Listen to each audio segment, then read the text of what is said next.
ليس عندهم خلاف الأئمة الأربعة. امال ليه اختلفوا؟ خليني انتهي. امال اختلفوا خليني انتهي. ما بيصير. ما كانوش يبقوا اربعه. ايوه. نعم.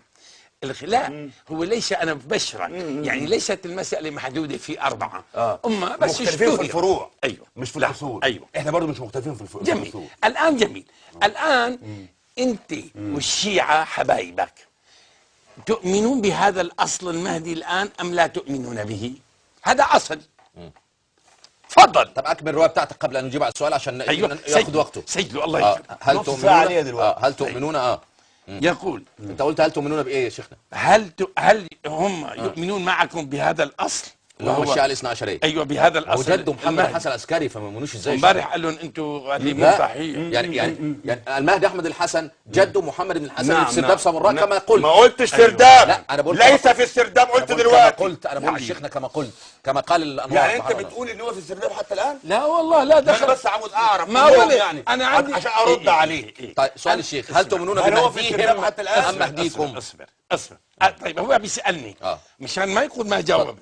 عيوني له في السرداب وله في المغارة وله بالنفق وله في بطن أمه. اثبت لي. ما ولد أصلا. اثبت لي بقى. اثبت لي إن هو في السرداب حتى الآن. اتفضل قدام الناس. اتفضل. يا عيوني. اتفضل. انت عيوني انت. اتفضل اثبت لي. ما تتكلمش كلام انشائي. عشان نتجاوز هذه المشكلة يا شيخنا. لا مشان اتفضل. انا اقول ايها الاخوان ابي يقول لي اثبت لي انه بالسرداب. اتفضل. انا اقول ليس في السرداب ولا في المغاره. طيب خلاص. ولا في الكهف ولا في النفق ولا في الارض. جميل. ولا في السماء ولا ولد. ولا ولد. لم يولد. أيوة. يعني مش موجود. يعني وهمي. ما عندناش احنا روايات بتقول ان هو موجود ابدا. كله مفيش. كله. لا انا اجيب لك روايات. كله روايات عندك عندنا روايات. قول روايتك يا شيخ وبعد كده يجي. قول عشان ندي له وقت. عليك الوقت. اتفضل. يقول فأتي إلى السرداب وقف ماسكا جانب الباب كالمستأذن وسمي قل بسم الله وانزل وعليك السكينة والوقار وصلي ركعتين في عرصة السرداب، يعني ساحة السرداب بحار الأنوار الجزء 103 عفوا بحار الأنوار 103 الجزء 47. كما في مصباح الزائر عن السيد علي بن طاووس الصحيفة المهدوية صفحة 179. كما في إلهي إني قد وقفت على باب بيت من بيوت نبيك محمد صلى الله عليه وسلم عن السرداب صلواتك عليه وآله، وقد منعت الناس من الدخول إلى بيوته إلا بإذنه، فقلت يا أيها الذين آمنوا لا تدخلوا بيوت النبي إلا أن يؤذن لكم، اللهم وإني أعتقد حرمة نبيك في غيبته كما أعتقد في حضرة. أعوذ بالله استغفر الله العظيم. سماه نبي يا لطيف. أعوذ بالله. هو الإله طيب 40 خلاص دقيقة. يا أعزائي المشاهدين، يعني ما قرأه فضيلة الشيخ عدنان هو رد على إخواننا. رواية من مين دي؟ قول للناس رواية من مين؟ قال لك والله مين بقى؟ مين؟ عرف الناس. عن آل البيت. المصدر يا شيخ. عن آل البيت. عن الإمام. لا مين اللي قال؟ آل البيت. الإمام المهدي اللي قال، الإمام الحسن العسكري أبوه اللي قال. قول لهم مين اللي قال. طيب مين اللي قال؟ دي الكلام ده كلام مين؟ هذا يقوله المجلسي. لا علاقة. ليس حجة علينا. لا حجة علينا أنه كمان غير معصوم. حجتنا المعصوم. يلا. اللهم أفرغ علي وعلى المشاهدين صبرا يا رب وأعطنا فهما. يا عيوني هو قال أن أهل السنة يتهمون الشيعة بأنه في السرداب، فأتيت له بمصادر وطلعت عندي مصادر. مين اللي رواها؟ علماء. قلت لك أقوال العلماء لا نأخذ بها. لك يا حبيبي مش حجة علينا. نقطة البحث أنت محامي، نقطة القضية المرفوعة بيني وبينك أمام القضاة المشاهدين. اصبر أول ما اتكلمت قلت لك حجتنا هؤلاء القضاة المشاهدين السنة روايات آل البيت، عدم وجود المعصوم نعرض الروايات على الكتاب. إذا قلت لي هناك الكلام من علماء الشيعة علي مش اشكال، مالناش دعوه بقى، لا أريد مالناش دعوه، ما تتكلمش على العلماء، لا، احنا لا، بنتكلم عن أريد أن الشيخ عبد الدليل. العال في حديث عن ابي عبد الله عليه السلام. على فكره حتى الان الناس شايفه ماشي. ما خدتش ولا مداخله. لك الوقت ليه لكن الوقت؟ انا هقول لك ليه الحديث إيه؟ طالما انت بتؤمن ليه بروايه كام اهل 50 البيت، دقيقة؟ انت تؤمن بروايه اهل البيت. حديث عن ابي عبد الله عليه السلام عن ابي بصير الذي رواه عن ابي بصير قال: اذا ما زرتم السرداب فقولوا الاتي. وفي في دعاء طويل لزياره السرداب. تؤمن بهذا الحديث ولا لا تؤمن به؟ حديث ورد فين؟ هذا الحديث في الكافي ايوه فين حضرتك الكافي؟ عن ابي بصير. لا عن قول أبي لي عبد فين، الله لا قال- قول لي الكافي ايه؟ ما نعم. تتكلمش كلام انشائي. الجزء الاول صفحه 258. الجزء الاول صفحه 258 في فقه لزياره الكافي. السرداب كما قال الشيخ عدنان. نعم. تؤمن بهذا الحديث وهو عن ابي عبد الله عليه السلام. نعم. اتفضل. تؤمن به؟ ما المقصود من سؤالك؟ تؤمن يعني به؟ هل لا استنى. يعني تؤمن ما بهذا الحديث؟ ما المقصود من يعني كلامك؟ الشيخ عدنان يعني. عشان اوصل للساده المشاهدين، فضيله الشيخ انت اردت هذا، اي انه ليس في السرداب فقط، بل ان هناك فقه لزياره السرداب، اليس كذلك؟ أحسنت يعني بص، أحسنت. المصيبه اللي مش استاذ في محمد السرداب مع احترامي يعني بس ما هو علاقه هذا شيخ الكلام محمد، بالمهد؟ أيها المسلمون، نحن جئنا بهم ليعرفوننا بمهد. لا والله لم آتي هنا إلا لكي أناظركم في الأصول وليس على المصادق. طب لا، وهذه لا، اصول لا، ولا لا، فروع؟ لا أصول طبعا. طب لا. وهو عندنا فروع بعد اذنك يا شيخنا عشان عندكم أفوز لماذا بالاشتراك. فروع؟ هو عندنا أليس فرع. خليفة خلينا الله في الأصل. أرضه؟ خلينا في الاصل. أليس آسف خليفة آسف الله في للتدخل. أرضه؟ اسف للتدخل. دلوقتي انت من قلت مات اصل. ولم يعرف إمام زمانه بص، إيه؟ دلوقتي هو اصل بعد اذنك يا شيخنا عشان بس انا اقدر نكمل المسيره، المركب تمشي. فالشيخ عنده فرع، خد بالك، وكل السنه المهدي فرع. انت عندك اصل، حدثنا عن اصل. ده الشيخ امبارح قال آية جميلة: إنما أنت سؤالي منذر مفهوم يا ولكل شيخ قوم عدنان هاد. حضرتك؟ مين هو الهاد؟ أعزائي علي المشاهدين. اتفضل. لا، علي. مين هو الهاد في زماننا؟ أحمد بن الحسن. ليه؟ هات الدليل. أيوه، إيه من لا كالدليل؟ أنا عاوزك أنت منك الدليل. اسمع. من هو الهاد؟ قول قدام الناس. طيب اسمع. هتكذب ربنا؟ أعوذ بالله. ربنا قال لك أعوذ قل بالله. انما انت منذر ولكل قوم أستغفر هاد. الله العظيم. اتفضل قول لهم من الهاد. طيب. اتفضل. أيها المسلمون، سمعنا بخبر خروج المهدي لا اله الا الله. اسمع، برضه اسمع، بيلف ويدور. اسمع بيلف ويدور. وخشينا أن يتأخر المسلمون وبخاصة المصريون الفهمان يتأخروا عن البيعة، فقلنا نعطيهم وسيلة إعلام ونتحمل المسؤولية أمام الحكومات وأمام غير الحكومات ونعرض هذا الرأي. ونحن الآن والله 7 حلقات قطعت هتكلم حبال في الوقت صوتنا، كله. ونحن نقول له عرفنا عليه حتى نتسارع من اخر تاء. ما بيقول عندكم مثل مصر، احنا بنقول من اول تاء ولا من اخر تاء؟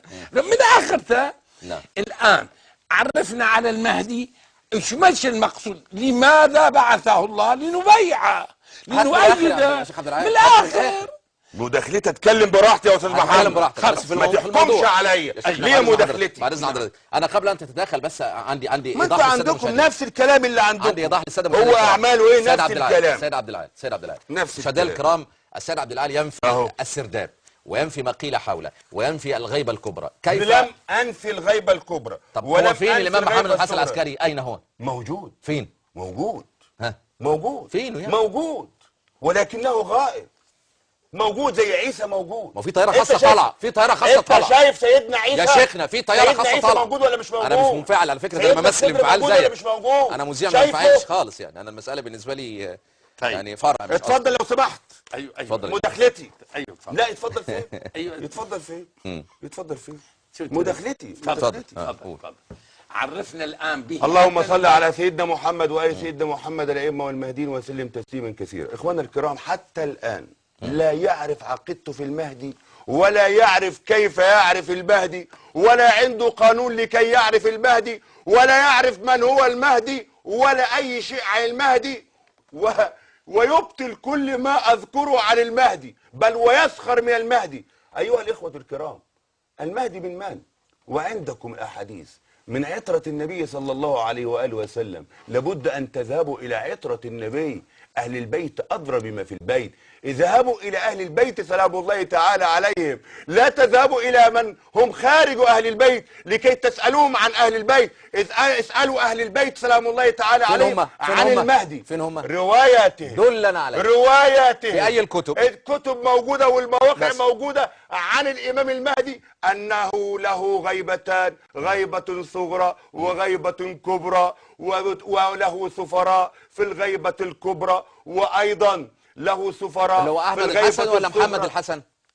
هو يعني الروايات دي عن الامام محمد بن الحسن ولا احمد الحسن؟ انا لما اتكلم لا يا شيخنا، حضرتك تسجل. انا بوضح ما للمشاهدين. تقاطعنيش عشان اوعى تتصور ان انا هنسى، اوعى تتصور ان انا اصلا هتحاول انت تنسيني. هل هو ايها الاخوه الكرام، محمد اولا أم ثابت أحمد؟ عندنا عن آل البيت سلام الله تعالى عليهم أن الأئمة 12 من أول أمير المؤمنين سلام الله تعالى عليهم إلى الإمام المهدي سلام الله تعالى عليه. وقد ذكرنا لكم حديث كتاب الله وعترة أهل بيتي. ثابت أن الإمام المهدي محمد بن الحسن عليه السلام هو الإمام المهدي الذي غاب غيبتان، غيبة صغرى وغيبة كبرى. من الذي قال لنا ذلك؟ الذي قال لنا ذلك هم عترة النبي صلى الله عليه وآله، والنبي صلى الله عليه وآله وسلم والذي أخبرنا بأن الحجج بعد النبي صلى الله عليه وآله 24 هو النبي صلى الله عليه وآله في وصيته التي لم يستطيع لا الشيخ عدنان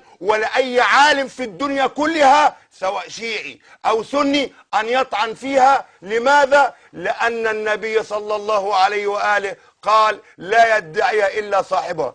أيها الإخوة الكرام، ثبت عندنا من هو المهدي، من أين يولد، من أين يخرج، من هم أصحابه هؤلاء الذين يقولون أنه سيقاتل العرب. أتدرون من هم أصحابه؟ أصحابه هم نجباء مصر، هم أبدال الشام، هم أخيار العراق. لا تسمعوا لكلام هؤلاء. من يحارب السفياني، يحارب من يقاومه، لأنه بعث فيهم كما بعث النبي صلى الله عليه وآله في العرب، وهم الذين بدأوا بمحاربته. ماذا يفعل؟ هذا الذي يقول أنني أبايعه حينما يرفع راية البيعة لله. هل أنت تنتظر حينما يرفع راية البيعة لله أو يملك؟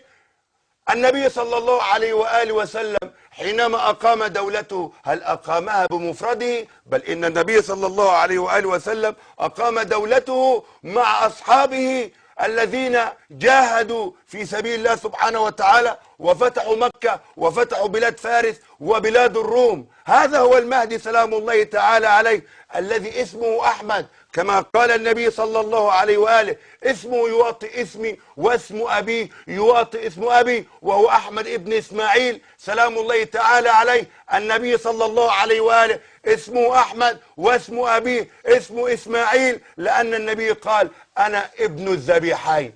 أيضا أيها الإخوة الكرام، ورد عندنا أنه سيولد في البصرة وأنه سيخرج من المشرق. كل هذا ثابت عندنا أيها الإخوة الكرام. نحن نعرف كل شيء عن المهدي، عندنا أدلته من النبي صلى الله عليه وآله ومن الأئمة سلام الله تعالى عليهم، وكل هذه الأدلة كلها متوفرة في الإمام أحمد سلام الله تعالى عليه. وأنا أتحدى الشيخ عدنان العرعور أن يرد على كتاب واحد من كتب مولانا الإمام أحمد عليه السلام، ولا سيما وأنهم أمس قالوا بأن مركز الدراسات الإسلامية أصدر بيانا. انظروا أيها الإخوة، هذا البيان ليس له تاريخ، إنهم يدلسون عليكم. وأيضا أتحدى مركز الدراسات الإسلامية التابع السيستاني الذي أصدر هذا الكلام منذ 3 سنوات، أتحداه أن يرد على كتاب واحد من كتب مولانا الإمام أحمد الحسن عليه السلام.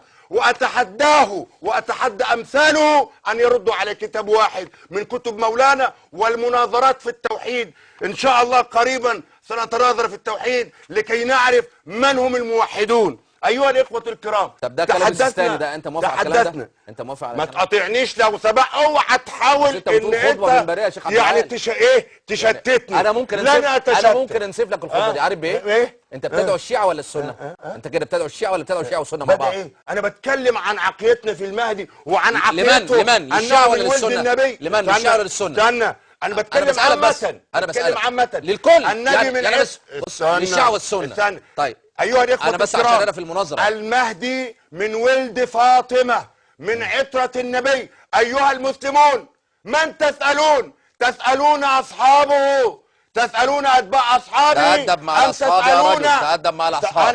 تأدب مع الأصحاب يا رجل. أنا لم أسيء أحد. سادتنا أسأل أبنائه، أسأل أجداده، أسأل أبناء محمد، أسأل أحفاد محمد. عن حفيده المهدي عليه طب السلام. رد على مركز طبعا الثاني. بالطبع أيها رد على الإخوة مركز الثاني. لابد رد أن على مركز نرجع الثاني. إليهم ونسألهم من هو المهدي. هم يعرفوننا، لكن هؤلاء لا يعرفون المهدي. وأنتم استمعتم إلى الشيخ عدنان العرعور وهو لم يجيب ولا يعرف من هو المهدي ولا يعرف أي شيء عن المهدي ولا يعرف كيف يعرف أنه المهدي. انتهى وقتك. بعزك شيخنا.